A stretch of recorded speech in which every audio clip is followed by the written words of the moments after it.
तूने तो काम अधूरा छोड़ दिया है। और फिर तूने खेत के कुछ सामान भी इधर उधर कर दिए हैं। तुझे पैसे देने का कोई हक नहीं है। सेठ जी, ऐसा मत कहिए। मैंने पूरा काम किया है। मेरे बच्चे ठंड से कांप रहे हैं सेठ जी। मुझे मजदूरी चाहिए ताकि मैं उन्हें ठंड से बचा सकूं। बाबा, क्या आप हमारे लिए कंबल लाए? बेटा, कोशिश कर रहा हूं। जल्दी ही तुम्हारे लिए कंबल ले आऊंगा। रामू अपने परिवार के साथ टूटी फूटी झोपड़ी में रहता था। उसके पास इतने भी पैसे नहीं थे कि वो अपने बच्चों के लिए कंबल ला सके।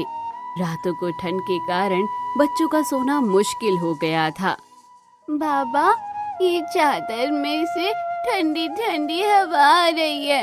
मुझे बहुत ठंड लग रही है। हाँ बाबा, मैं भी कांप रहा हूँ। हमारे पास तो एक ढंग की चादर भी नहीं है। हाँ बच्चों, मैं जल्दी एक नया कंबल ले आऊंगा। रामू ने अपनी आंखों में आंसू छुपाते हुए बच्चों को दिलासा देने की कोशिश की, पर उसका दिल जानता था कि उसके पास उन्हें देने के लिए कुछ नहीं था। थोड़ा बच्चों सब्र करो, तुम्हारे बाबा जरूर कुछ ना कुछ इंतजाम करेंगे। रामू का दिल ये सब सुनकर टूट रहा था। उसने ठान लिया कि सुबह होते ही वो किसी तरह काम ढूंढेगा और बच्चों के लिए कंबल लेकर ही घर लौटेगा। अगले दिन रामू सुबह उठते ही काम की तलाश में निकल पड़ा। उसने पूरे गांव में पूछताछ की,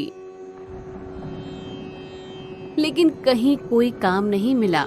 उसकी हालत देखकर एक अमीर सेठ ने उसे अपने खेत पर काम के लिए बुलाया।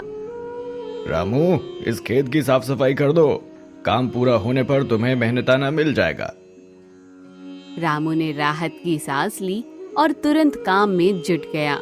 उसने दिन भर मेहनत की। ठंडी हवा और थके हुए शरीर के बावजूद वो जल्दी से काम निपटाने में लगा रहा। शाम को जब रामू ने काम पूरा किया, वो सेठ के पास अपनी मजदूरी लेने गया, पर सेठ ने बेरुखी से उसकी ओर देखा और झूठा इल्जाम लगाते हुए कहा, तूने तो काम अधूरा छोड़ दिया है। और फिर तूने खेत के कुछ सामान भी इधर उधर कर दिए हैं। तुझे पैसे देने का कोई हक नहीं है। रामू हक्का बक्का रह गया। उसने विनती की, सेठ जी, ऐसा मत कहिए। मैंने पूरा काम किया है। मेरे बच्चे ठंड से कांप रहे हैं सेठ जी। मुझे मजदूरी चाहिए ताकि मैं उन्हें ठंड से बचा सकूं। पर सेठ ने उसकी एक ना सुनी और वहां से चला गया। रामू मायूस और टूटे दिल के साथ खाली हाथ वहीं खड़ा रह गया। रामू निराश और हताश होकर कई जगह गया। सभी ने उसकी मदद करने से इनकार कर दिया तो वो टूट सा गया। वो देर रात खाली हाथ घर लौट रहा था। उसकी चाल में थकान और हताशा थी। घर पहुंचने पर उसने बच्चों को देखा जो ठंड में दुबके बैठे थे। बाबा, क्या आप हमारे लिए कंबल लाए? बेटा, कोशिश कर रहा हूं। जल्दी ही तुम्हारे लिए कंबल ले आऊंगा। सुनीता ने अपने पति के चेहरे की उदासी देखी और उसका दिल भर आया। वो दिन भर पड़ोस में झाड़ू पोछा और बर्तन कर कर घर चलाने के लिए थोड़ा बहुत राशन लाती थी, लेकिन उनके पास सर्दी से बचने का कोई उपाय नहीं था। रामू को एक और उम्मीद थी, उसके दूर के रिश्तेदार जो कि पास के गांव में ही रहते थे। उसने सोचा शायद कि वो उसकी मदद करेंगे। अगले दिन रामू अपने रिश्तेदार के घर पहुंचा और अपनी परेशानी बताते हुए उनसे थोड़ी बहुत मदद मांगी। भैया, मेरे बच्चे ठंड में कांप रहे हैं। कुछ पैसे उधार दे दो।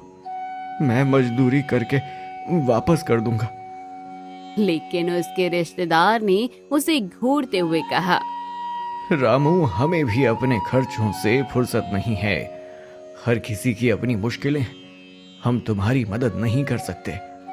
रामू का दिल टूट गया। वो बिना कुछ बोले भारी मन से वापस लौट आया।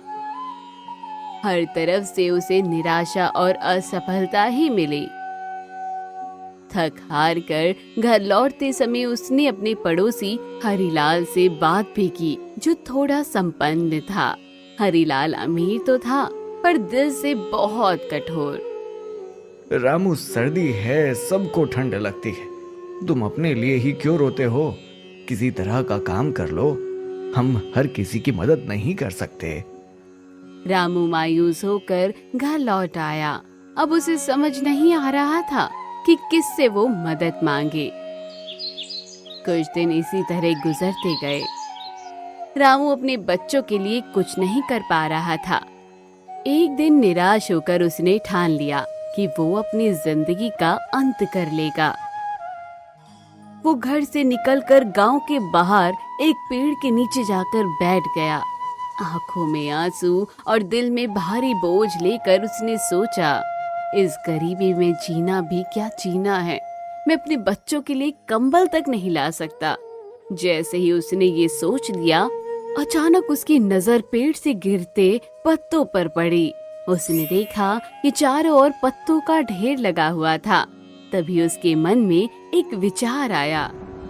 अगर मैं इन पत्तों को इकट्ठा कर लूं और चादर में भर दूं, तो शायद वो मोटी हो जाएगी और बच्चों को ठंड से राहत मिल जाएगी। फिर क्या था, रामू ने आसपास के पेड़ों के बड़े बड़े पत्तों को इकट्ठा करना शुरू कर दिया। वो झटपट उन पत्तों को लेकर अपने घर की ओर चल पड़ा। घर पहुंचकर रामू ने सुनीता को अपनी योजना बताई। सुनीता ने पहले थोड़ी हैरानी से देखा, फिर उसने भी रामू का साथ देने का फैसला किया। चलो, कोशिश करने में क्या हर्ज है, हो सकता है बच्चों की रातें कुछ ठीक से गुजर जाएं। दोनों ने मिलकर चादर में पत्ते भरना शुरू कर दिया। उन्होंने फटी हुई चादर को पत्तों से मोटा कर दिया और बच्चों के ऊपर उड़ा दिया। रात में ठंडी हवाएं चल रही थी, लेकिन बच्चों को अब राहत महसूस हो रही थी। माँ, बाबा, ये चादर तो बहुत गर्म लग रही है। हाँ, मुझे भी ठंड नहीं लग रही है। बाबा, ये चादर तो जादू जैसी है। रामू और सुनीता की आंखों में खुशी के आंसू आ गए। बच्चों की मुस्कान ने उनके दिल को सुकून दिया। सुबह होते ही ये बात बस्ती में फैल गई कि रामू ने पत्तों से चादर बना ली है। रामू की तरह बाकी लोगों ने भी इस सर्दी में पत्तों से अपनी ठंड दूर करने की ठानी। रामू, मैंने सुना कि तुमने पत्तों से चादर बना दी है। ये तो बहुत अनोखा है। साहूकार ने उसे कुछ गर्म कपड़े, कंबल और खाने का सामान दिया। रामू, तुम्हें रोज काम की तलाश में नहीं भटकना पड़ेगा। मेरे दोस्त के दफ्तर में एक चपरासी की जगह खाली है, तुम कल से वहाँ काम कर सकते हो। और हाँ, तुम्हारे बच्चों का दाखिला पास के स्कूल में करवा दूंगा, ताकि वे भी पढ़ लिख सकें। रामू की आंखों में आंसू थे। उसकी गरीबी ने उसे कई झटके दिए थे, लेकिन अब उसकी मेहनत और ईमानदारी का फल उसे मिलने वाला था। उसने साहूकार का हाथ पकड़कर भावुक होकर कहा, साहूकार जी, मैं आपकी मदद कभी नहीं भूलूंगा। आपने मेरे परिवार की जिंदगी बदल दी है। इसी बीच गांव में एक खबर फैल गई कि वही सेठ जिसने रामू को ठगा था, कई लोगों को ठगने के मामले में पकड़ा गया है। पुलिस ने सेठ के खिलाफ शिकायतें दर्ज की कि वो मजदूरों से काम करवाकर उन्हें पैसे नहीं देता था और झूठे इल्जाम लगाकर भगा देता था। पुलिस ने सेठ को धोखाधड़ी के आरोप में गिरफ्तार कर लिया। जब रामू को ये खबर मिली तो उसे अंदरूनी संतोष हुआ कि उस धोखेबाज को उसकी सजा मिल गई। तो दोस्तों, कैसी लगी आपको ये गरीब पत्तों की चादर की कहानी? कमेंट बॉक्स में जरूर बताइए। चैनल को जरूर सब्सक्राइब कीजिए।